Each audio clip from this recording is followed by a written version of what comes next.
गुरु भक्ति योग।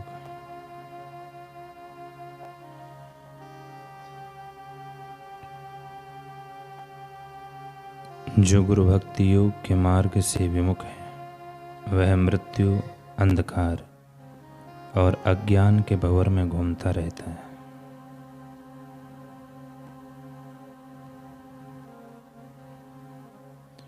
गुरु कृपा से मनुष्य को जीवन का सच्चा उद्देश्य समझ में आता है और आत्म साक्षात्कार करने की प्रबल आकांक्षा उत्पन्न होती है।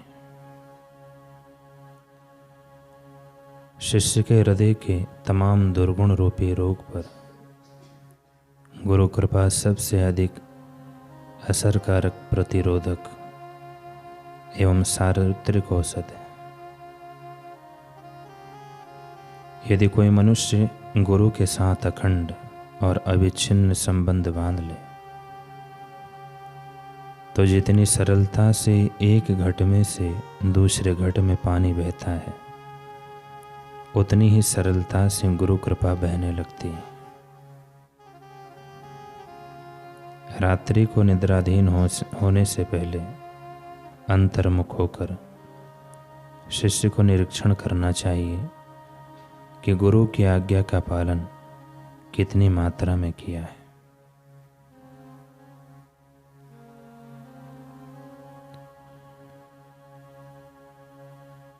आंधियों के विरुद्ध एक समा जलाई गुरुदेव ने, बदलने को सूरत जहां की एक मुहिम चलाई गुरुदेव ने। बिखरी हुई भावनाओं को समेटकर प्रत्येक हृदय को एक किया, ऊंच नीच का भेद मिटाकर हर मानव को नेक किया। एकता और सद्भाव की पवन बहाई गुरुदेव ने, बदलने को सूरत जहां की एक मुहिम चलाई गुरुदेव ने। गुरुदेव ने रूढ़िवादी जंजीरों को एक झटके से तोड़ दिया। मतमतांतरों में जो उलझे थे उन्हें सत्य के पथ से जोड़ दिया। संत महापुरुषों की शिक्षा सभी को समझाई गुरुदेव ने। बदलने को सूरत जहां की एक मुहिम चलाई गुरुदेव ने। ब्रह्म ज्ञान का दीप जलाकर जागृति का आगाज किया।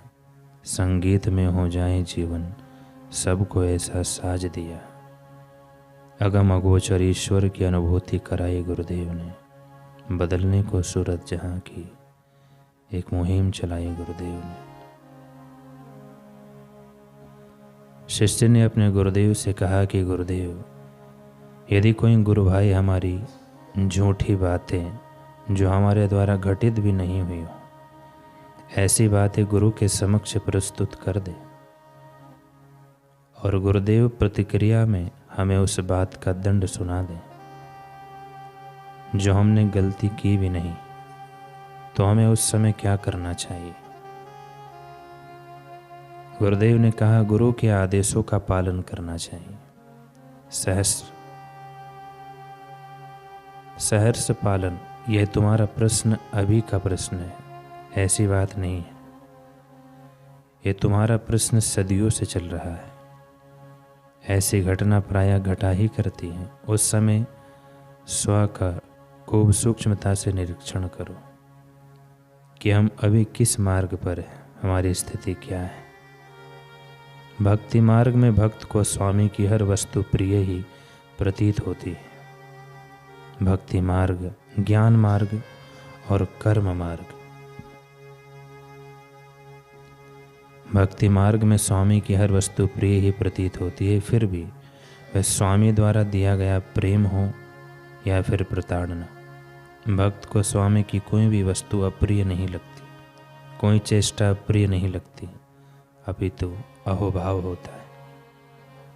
उनकी हर एक लीला में, हर एक चेष्टा में यदि इससे विपरीत विचार वाला है, वह शिष्य तो वह भी सच्चा भक्त नहीं है। ज्ञान मार्ग में जिज्ञासु अपने गुरुदेव को गुणातीत, रूपातीत और साक्षात प्रकट ब्रह्म मानता है। ब्रह्म सत्य स्वरूप होता है। उस ब्रह्म का सहज व्यवहार होता है, मन और इंद्रियों से परे। इसलिए जिज्ञासु की दृष्टि ज्ञान पर होती है, गुरुदेव के स्वरूप पर होती है। यदि इससे विपरीत विचार वाला है वह शिष्य, तो वह अभी जिज्ञासु नहीं है। कर्म मार्ग में सेवक का पूर्ण समर्पण होता है। वह स्वयं को दास मानते हुए अपने स्वामी के प्रति पूर्णतः समर्पित होता है। फिर स्वामी उसे चाहे जैसे चला ले, उसे कोई मलाल नहीं। यदि इससे विपरीत विचार वाला है तो वह अभी सच्चा सेवक नहीं है। गुरु की सहज चेष्टा होती है। वे हमारी भांति शरीर में स्थित होकर व्यवहार नहीं करते।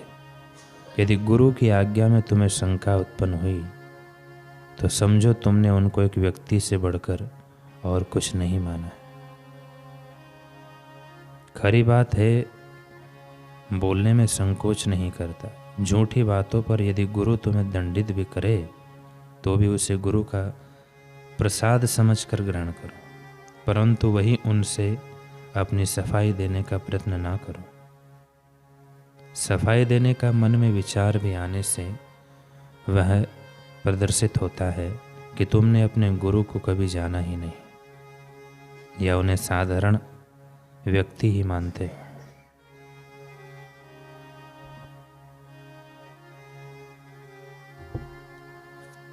ठीक है, तुमने अपनी सफाई दी और गुरु ने निर्धारित दंड माफ भी कर दिया, परंतु तुमने उनको क्या समझकर सफाई दी, यह जरा विचार कर लो। गुरु को तुमसे द्वेष नहीं है, ना ही तुमसे कोई घृणा है। उनका हृदय तो तुम्हारी उन्नति के सद्भाव से पूर्णता भरपूर भरा हुआ है। सत्य प्रेम की क्षमा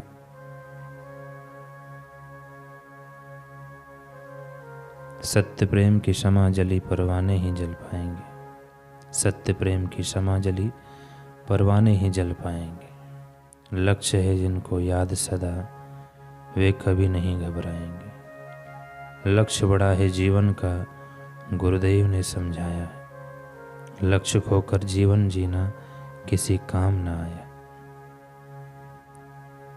किसी वृक्ष की जड़ें जमीन में जितना नीचे जाती है, वृक्ष की ऊंचाई भी उतनी ऊंचाई को पाती है। सतत साधना से हम भीतर गहराइयों में जाएंगे। सत्य प्रेम की समा जली परवाने ही जल पाएंगे।